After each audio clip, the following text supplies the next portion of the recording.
Party చాలా బాగుంది కదండి. అవునవును, అందరు నేనే చూస్తున్నాను. ఎవరా మీరు?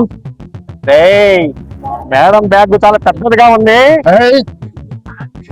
చెయ్యి కాదు కదా, ఒళ్ళు తగిలినా కూడా ఒళ్ళు లేకుండా చేస్తాను. ఒళ్ళే కాదు, అసలు చెయ్యి కూడా లేకుండా చేస్తాను.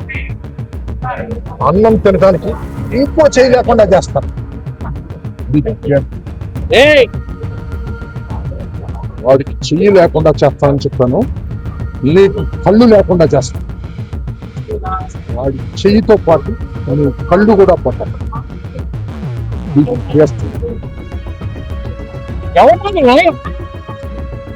చూడలేదా ఏంటి? సావును చూసి భయపడేలా చెప్పాలి. సావే నన్ను చూసి భయపడాలా? మళ్ళీ పుడతావా ఏంటి? ఎవరు? అమ్మో, చంపేస్తారేమో అనుకున్నానండి.